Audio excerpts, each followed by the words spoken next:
Science academy में आपका हार्दिक स्वागत है। आज हम लोग साधारण ब्याज के हिसाब को मिश्रण के कंसेप्ट से बनाएंगे और बड़ा आराम से बना लेंगे। चलिए चलते हैं, ज़्यादा समय नहीं लेते हैं। देखिए ये क्वेश्चन क्या है, 5,000 रुपया है इसके पास। ये इस पैसा का कुछ भाग 5% पर और कुछ भाग 10% पर इन्होंने दिया है। कितने दिनों के लिए? 5 वर्षों के लिए दिया है। और इसके बाद इसको जो ब्याज प्राप्त हुआ है 1750 रुपया ब्याज प्राप्त हुआ है। अब इसके मन में यानी किसी के मन में बात आया होगा कि भाई साहब 10% पर कितना धनराशि उधार दिया है, यही क्वेश्चन है। अब इसको हम बनाते हैं। चलिए हम मान लेते हैं कि 5% पर जो दिया गया होगा तो मूलधन का ये भाग दिया गया होगा और 10% पर जो दिया गया होगा मूलधन का बी भाग दिया गया होगा। अब यदि मान लीजिए इसको 2 भाग में नहीं करता और 1750 रुपया ही ब्याज रहता तो दर कितना रखता?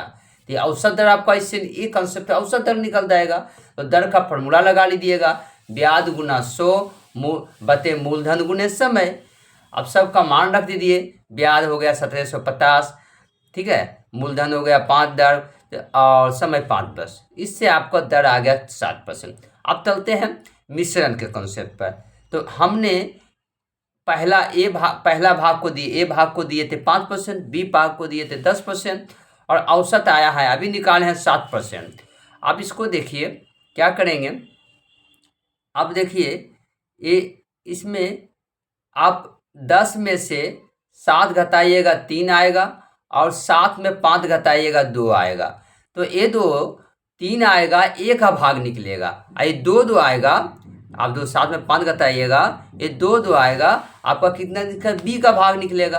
अब दोनों का अनुपात निकाल लीजिए, ए का भाग बटे बी का भाग, 3:2 आ गया। और आपको मालूम है टोटल पूंजी इसके पास कितना है जी? 5,000 है। तो 3x + 2x = 5,000। यहाँ से आपको x का वैल्यू निकल जाएगा। कितना है x का मान? 1,000। ठीक है, x का मान आपको 1,000 प्राप्त हो गया। तो 2x बराबर कितना? तो 2,000 रुपया। इस प्रकार से आपका सही आंसर हो जाएगा बी।